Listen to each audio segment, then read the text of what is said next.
So guys, जैसा कि हमने पिछले एपिसोड में देखा कि ओल्ड मुगु ने 3000 बर्निंग फ्लेम के साथ एक कॉन्ट्रैक्ट किया, लेकिन 3000 बर्निंग फ्लेम को प्रॉमिस से सख्त नफरत थी, इसीलिए उसने हॉल ऑफ सोल्स में जाने से इनकार कर दिया। अब ओल्ड मुगु ने अपने हॉल ऑफ सोल्स के 3 ऑनरेबल एल्डर को वहां बुला लिया था, जो साथ में मिलकर 3000 बर्निंग फ्लेम को पकड़ने की कोशिश करने लगे थे।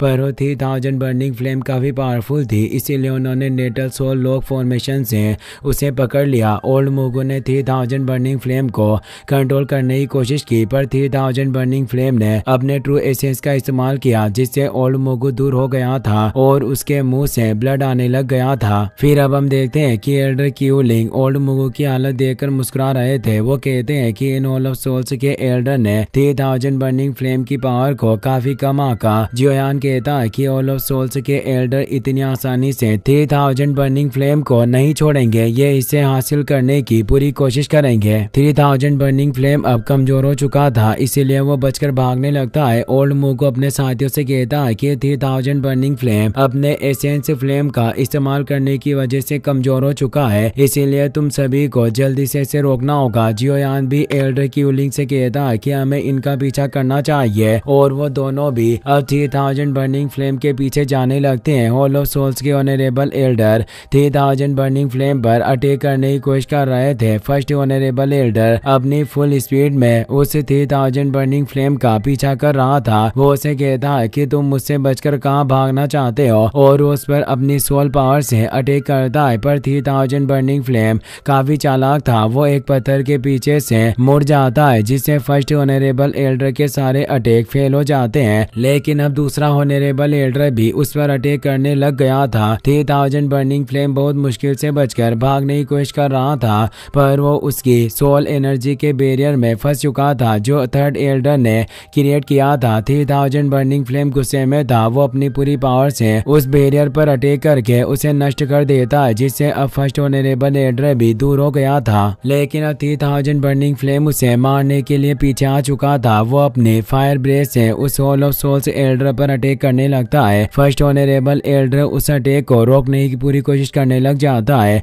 लेकिन वो हेवनली फ्लेम होने की वजह से वॉइड क्रैक क्रिएट कर सकता था, जिससे वो पीछे से अपनी पूंछ लाकर फर्स्ट ऑनरेबल एल्डर को लपेट लेता है और अपनी हेवनली फ्लेम की पावर से उसे जलाकर राख कर देता है। सेकंड और थर्ड ऑनरेबल एल्डर ये देख रहे थे, वो काफी डरे हुए थे। सेकंड ऑनरेबल एल्डर कहता है कि क्या इस हेवनली फ्लेम की कोई कमजोरी नहीं है, लेकिन तभी वो देखते हैं कि उसकी स्टार पावर कम हो रही है, इसीलिए वो दोनों सोचते हैं कि ये ज्यादा देर तक टिक नहीं पाएगी, हमें एक साथ एक्शन लेना होगा। तो थर्ड ऑनरेबल एल्डर अपनी सोल एक्सप्लोजन टेक्निक को एक्टिवेट करके 3000 बर्निंग फ्लेम पर अटैक करता है, पर 3000 बर्निंग फ्लेम वहां से भागने लगता है। पर उस सोल एक्सप्लोजन की वजह से 3000 बर्निंग फ्लेम को चोट पहुंच रही थी। जियोयान एल्डर क्यूलिंग ये देख रहे थे। एल्डर क्यूलिंग कहते हैं कि 3000 बर्निंग फ्लेम अब कमजोर हो चुकी है और लगता है कि यह ज्यादा देर तक इनके सामने टिक नहीं पाएगी। ओल्ड मुगु भी अब 3000 बर्निंग फ्लेम पर अटैक करने जा रहा था। जियोयान एल्डर क्यूलिंग से कहता है कि आपको ओल्ड मुगु और इसके एक फाइट वेनेरेट को रोकना होगा, और बाकी के एक फाइट वेनेरेट और उस 3000 बर्निंग फ्लेम को आप मेरे ऊपर छोड़ दो, मैं उन्हें संभाल सकता हूँ। और अपनी हेवनली अर्थ पपेट को बाहर निकाल लेता है। एल्डर क्यूलिंग उस पपेट को देखकर हैरान थे, और अब उन्हें विश्वास था कि जियोयान 3000 बर्निंग फ्लेम और हॉल ऑफ सोल्स के एक एल्डर को संभाल सकता है, इसीलिए वो जियोयान की बात मान लेते हैं, और वो अब उन ऑनरेबल एल्डर से फाइट करने के लिए आगे बढ़ने लगते हैं। जियोयान 3000 बर्निंग फ्लेम को देखकर सोचता है कि मैं इस फ्लेम को हॉल ऑफ सोल्स के हाथों में नहीं पड़ने दे सकता, अगर ये उनके हाथ चली गई तो इनकी पावर और ज्यादा बढ़ जाएगी। ओल्ड मुगु देखता है कि जियोयान एल्डर क्यूलिंग और हेवनली पपेट के साथ 3000 बर्निंग फ्लेम की तरफ बढ़ रहा है,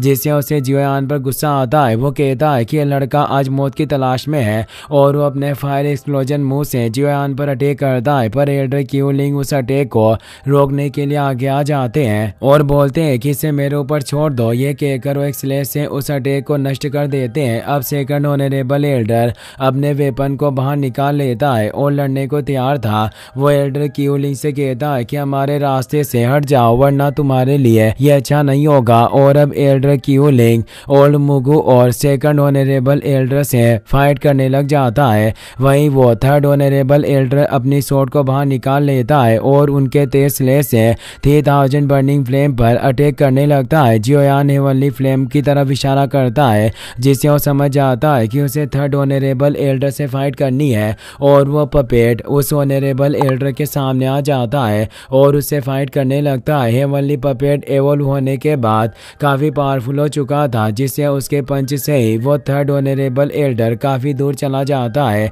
जियोयान अब तेजी से 3000 बर्निंग फ्लेम के पास पहुंच जाता है। 3000 बर्निंग फ्लेम की बॉडी पर काफी सारे क्रैक्स थे पर उसे पता चल गया था कि जियोयान उसके पीछे है। जियोयान देखता है कि 3000 बर्निंग फ्लेम अपनी चोटों को ठीक कर रहा है और यही वजह है कि इस फ्लेम को अनडाइंग फ्लेम कहा जाता है। जियोयान अब उस 3000 बर्निंग फ्लेम के आगे पहुंच जाता है और अपने रूलर को बाहर निकालकर उस पर एक तेज स्लेश से अटैक करता है और कहता है कि मैं देखना चाहता हूँ कि आखिर तुम्हारे पास क्या एबिलिटी है जिससे तुम मेरी फ्लेम मंत्र से क्रिएट की गई हेवनली फ्लेम का विरोध कर सकते हो। 3000 बर्निंग फ्लेम कमजोर था जिससे वो जियोयान के स्लेश से ही दूर हो गया था और अब जियोयान और 3000 बर्निंग फ्लेम के बीच एपिक फाइट होने लगती है। वो उसे खाने की कोशिश करता है पर जियोयान उसके मुंह में अपने रूलर को फंसा देता है और अपनी हेवनली फ्लेम से अटैक करके उसे दूर कर देता है। 3000 बर्निंग फ्लेम अपनी बीम पावर से जियोयान पर अटैक करता है तो जियोयान अपने 6 giant body flowing ruler technique को एक्टिवेट कर लेता है जिससे वो उस बीम का विरोध करके उस 3000 बर्निंग फ्लेम के पास पहुंच जाता है और अपने पास मौजूद कई सारे फ्रीजिंग एलिमेंट बोटल्स को उस 3000 बर्निंग फ्लेम के पास ब्लास्ट कर देता है जिससे वो 3000 बर्निंग फ्लेम पूरी तरीके से फ्रीज हो जाता है और वो बिल्कुल भी हिल नहीं पा रहा था। जियोयान अब जीएन की दी हुई उस वॉइड ड्रैगन क्लेन के एंसेस्टर ब्लड बोतल को बाहर निकालता है और अब उस बोतल के ब्लड से वो 3000 बर्निंग फ्लेम के सर पर छोड़ देता है जिससे उसके हेड पर ड्रैगन इम्प्रिंट एक्टिवेट हो जाता है। इससे वो खुश हुआ कहता है कि वास्तव में इसके अंदर वो ड्रैगन एंसेस्टर की सील पहले ही मौजूद थी। पर जियोयान को जीएन की बात याद आती है कि ड्रैगन इम्प्रिंट कॉम्प्लीमेंट्री होती है। अगर तुम इस 3000 बर्निंग फ्लेम पर काबू नहीं कर पाए तो ये 3000 बर्निंग फ्लेम तुम पर काबू कर लेगा। जियोयान को इससे गुस्सा आता है और वो सोचता है कि आज मेरे और 3000 बर्निंग फ्लेम के बीच फाइट होना तय है पर मुझे कुछ भी करके लड़ाई जीतनी होगी। तभी उस इम्प्रिंट की वजह से जियोयान 3000 बर्निंग फ्लेम के कॉन्शियसनेस स्पेस में पहुंच जाता है। वहाँ 3000 बर्निंग फ्लेम की डरावनी आवाज आती है कि लड़के वास्तव में तुम्हारे पास काफी हिम्मत है जो तुमने मेरे इस स्पिरिचुअल स्पेस में आने का साहस किया। और अब वो 3000 बर्निंग फ्लेम की बॉडी जियोयान के सामने आ गई थी। वो जोर से रोर करने लगता है और कहता है कि लड़के तुम एक मूर्ख इंसान हो। जियोयान कहता है कि अब हमारे बीच सोल पावर की फाइट होगी, तुम्हारे पास जो भी टेक्निक है उसका इस्तेमाल करो। 3000 बर्निंग फ्लेम बोलता है कि अगर तुम मरना ही चाहते हो तो मैं तुम्हारी इस इच्छा को जरूर पूरी करूंगा। और अब वो अपनी पावर से जियोयान के पास एक प्रिजन को एक्टिवेट करने लगता है। बाहर एल्डर क्यूलिंग उस सेकंड ऑनरेबल एल्डर और मुगु के साथ फाइट चल रही थी। वो दोनों मिलकर भी एल्डर क्यूलिंग को हरा नहीं पा रहे थे। ओल्ड मुगु देखता है कि जियोयान और 3000 बर्निंग फ्लेम की बॉडी अनकॉन्शियसनेस हो चुकी है और उनके बीच स्पिरिचुअल बैटल चल रही है। यह काफी अच्छा अवसर है जिससे मैं इस 3000 बर्निंग फ्लेम और जियोयान को एक साथ पकड़ सकता हूँ। इससे एक तीर से दो शिकार होंगे। Old Mugu second honourable Elder से कहता है कि क्यूलिंग को रोकने की कोशिश करो, मैं 3000 बर्निंग फ्लेम को हासिल करके आता हूँ। तो सेकंड ऑनरेबल एल्डर क्यूलिंग पर अटैक करने लगता है। वहीं अब काओयिंग और डेन चेन भी जियोयान के पास पहुंच चुकी थी। काओयिंग हैरान हुई कहती है कि आखिर ये जियोयान क्या कर रहा है। डेन चेन कहती है कि इन्हें देखकर लग रहा है कि इन्होंने अपने लड़ने के तरीके को बदल दिया है जिससे ये कॉम्बैट फाइट ना करके स्पिरिचुअल फाइट कर रहे हैं, जिससे अब जियोयान और ये 3000 बर्निंग फ्लेम स्पिरिचुअल स्पेस में पहुंच चुके हैं।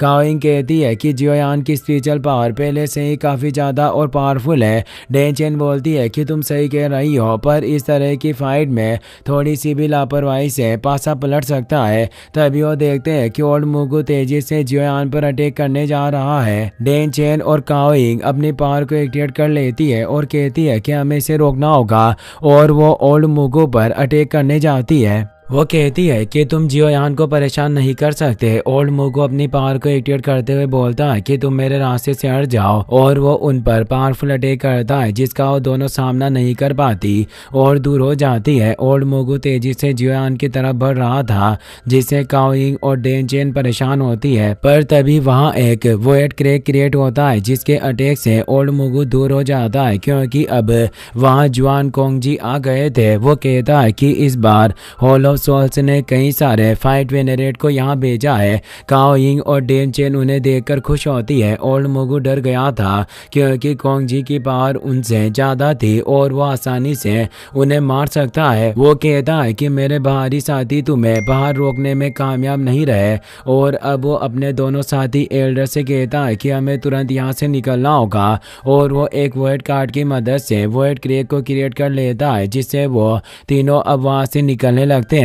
कोंगजी कहते हैं कि तुम अपनी मर्जी से कहीं भी आ जा नहीं सकते, और अब तुम आ ही गए हो तो तुम बिना किसी दर्द के जा नहीं पाओगे। और वो 3 पाम सील अटैक को एक्टिवेट करते हैं जिससे वो उन तीनों एल्डर पर अटैक करते हैं। इससे उनकी सोल पर एक गहरा सदमा लगता है। ओल्ड मोगो कहता है कि कोंगजी याद रखना, मैं तुम्हें इसके लिए माफ नहीं करूंगा, और अब वो वॉइड क्रैक बंद हो जाता है। कोंगजी देखते हैं कि जियोयान 3000 बर्निंग फ्लेम के साथ स्पिरिचुअल फाइट कर रहा है। वास्तव में लड़का इस फ्लेम को हासिल करने की पूरी कोशिश कर रहा है। अब हम उस स्पिरिचुअल स्पेस का सीन देखते हैं जहां जियोयान और 3000 बर्निंग फ्लेम के बीच फाइट चल रही थी। जियोयान उस फ्लेम के अटैक से बचता जा रहा था और उस प्रिजन में फंसने से पहले ही बाहर निकल आता है। 3000 बर्निंग फ्लेम अपनी बीम पावर से उस पर अटैक करने की पूरी कोशिश करता है, लेकिन अब जियोयान अपनी हेवनली फ्लेम से उसके अटैक को रोकने लग जाता है। 3000 बर्निंग फ्लेम कहता है कि मैंने उम्मीद नहीं की थी कि एक इंसान की सोल पावर यानी स्पिरिचुअल स्ट्रेंथ इतनी ज्यादा हो सकती है। वास्तव में लड़के तुम्हारा बैकग्राउंड क्या है जो तुम इतने पावरफुल हो? जियोयान कहता है कि तुम मेरे सामने सरेंडर कर दो, तुम खुद ही जान जाओगे कि मेरा बैकग्राउंड क्या है। और वो अपनी सोल पावर को बढ़ाता है जिसके अटैक से वो 3000 बर्निंग फ्लेम दूर हो जाता है। 3000 बर्निंग फ्लेम गुस्से में कहता है कि तुम काफी एरोगेंट हो रहे हो, पर तुम ये मत सोचो कि तुम इस ड्रैगन सील के साथ मुझे वश में कर सकते हो। आज मैं तुम्हें एक्सपीरियंस करवाऊंगा कि 1000 साल तक कैद होने की क्या पीड़ा और निराशा होती है। और वो अपनी फ्लेम से एक वॉर्टेक्स को क्रिएट करता है जिससे बाहर उस स्टार रियल्म में भी तेज एनर्जी बैरियर क्रिएट हो गया था और चारों तरफ 3000 बर्निंग फ्लेम की एनर्जी फैलने लग गई थी और सभी पर अटैक हो रहे थे। कोंगजी उन अटैक को रोक रहे थे। वो एल्डर क्यूलिंग से कहते हैं कि तुम सभी स्टूडेंट को लेकर जल्दी से स्टार रीजन को छोड़ दो। काओइंग कहती है कि जियोयान अभी भी यही है, उसका क्या होगा? तो कोंगजी कहते हैं कि मैं देखना चाहता हूँ कि मैं उसे कैसे लेकर आ सकता हूँ, और वो जियोयान की तरफ बढ़ने लगते हैं। एल्डर क्यूलिंग कहते हैं कि हम सभी को तुरंत स्टार रीजन को छोड़ना होगा वरना हमें कोई नहीं बचा पाएगा, और वहाँ से निकलने लगते हैं। कोंगजी अब जियोयान के पास पहुँच गए थे। वो देखते हैं कि जियोयान अभी क्रिटिकल सिचुएशन में है। उन्हें लग रहा था कि जियोयान 3000 बर्निंग फ्लेम को काबू नहीं कर पाएगा, इसीलिए उसे जगाने जाने लगते हैं। पर जियोयान ने पहले ही अपने प्रोटेक्शन के लिए हेवनली पपेट को तैयार कर रखा था जो स्पेस रिंग से बाहर निकल आता है और वो कोंगजी पर अटैक करता है। कोंगजी उसके अटैक को रोक लेते हैं और सोचते हैं कि जियोयान ने अपने प्रोटेक्शन के लिए इस पपेट को तैयार कर रखा है और ये पास आने वाले हर किसी को अपना दुश्मन मान रहा है। कोंगजी सोचते हैं कि जियोयान और 3000 बर्निंग फ्लेम के बीच स्पिरिचुअल बैटल अभी अच्छे से चल रही थी, इसीलिए मैं जबरदस्ती अभी इसे बाहर नहीं निकालूंगा वरना इसे काफी ज्यादा नुकसान होगा। और अब वहाँ तेज वॉइड क्रैक क्रिएट होने लगे थे क्योंकि स्टार रीजन की सिचुएशन हेवनली फ्लेम की पावर से बिगड़ती जा रही थी। वो जियोयान से कहते हैं कि अगर तुम इस 3000 बर्निंग फ्लेम को हासिल करना ही चाहते हो तो ये तुम्हारे लक पर ही डिपेंड करेगा। कोंगजी भी अब स्टार रीजन से बाहर आ जाते हैं और उसे स्टार रीजन के एंट्रेंस से तेज एनर्जी वेव रिलीज हो रही थी। कोंगजी तियान ले और जुआनी से कहते हैं कि जल्दी से स्टार रीजन की सील को रिपेयर करो और वो तीनों अपनी पावर को मर्ज करके उस सील को रिपेयर करने लगते हैं। जुआनी कहती है कि जियोयान कहाँ है, तुम उसे बाहर लेकर क्यों नहीं आए? तभी वहाँ बाहर भी वॉइड क्रैक क्रिएट होने लगते हैं तो कोंगजी अपनी पूरी पावर से उस सील को रिपेयर करने लगते हैं और 3000 बर्निंग फ्लेम के बीच स्पिरिचुअल फाइट चल रही है। अगर मैं जबरदस्ती जियोयान को बाहर लाने की कोशिश करता तो उसे बहुत नुकसान पहुंचेगा, इसीलिए अभी हमें इस स्टार रीजन को रिपेयर करने के बारे में सोचना चाहिए, क्योंकि इससे ही जियोयान के पास जिंदा रहने का एक चांस होगा और मैं बाद में उसकी मदद करने के लिए जा पाऊंगा। जुआनी कहती है कि अगर जियोयान के साथ कुछ हो गया तो हम याओ लाओ को क्या जवाब देंगे। तियान ले उसे कहते हैं कि तुम्हें इस वक्त उत्तेजित होकर नहीं सोचना चाहिए। अगर जियोयान अभी भी 3000 बर्निंग फ्लेम के साथ स्पिरिचुअल बैटल में है तो यह उसका खुद का फैसला है और उसे पहले ही पता होगा कि बाहरी दुनिया की सिचुएशन क्या है, इसीलिए उसने एक कदम उठाया होगा। कोंग जी भी कहते हैं कि उस लड़के के पास कई सारी हेवनली फ्लेम है, इसीलिए उसके लिए खुद को बचाने में ज्यादा प्रॉब्लम नहीं होगी। हमें बस उस वक्त तक का इंतजार करना होगा, तब तक ये स्टार रीजन शांत नहीं हो जाता और उसके बाद में जियोयान को बाहर लाने का एक तरीका सोचूंगा। और अब उनकी पावर से स्टार रीजन की एंट्रेंस रिपेयर होने लगती है। जियोनी कहती है कि जियोयान याओ लाओ का डिसिपल है, चाहे कुछ भी हो जाए पर हमें उसे कुछ भी नहीं होने देना होगा। इसी के साथ ये एपिसोड यहीं पर खत्म हो जाता है। गाइस, अगर आपको वीडियो पसंद आई हो तो इस वीडियो को लाइक करने के साथ साथ चैनल को सब्सक्राइब जरूर कर लेना। मिलते हैं नेक्स्ट वीडियो में। Thanks for watching and do subscribe.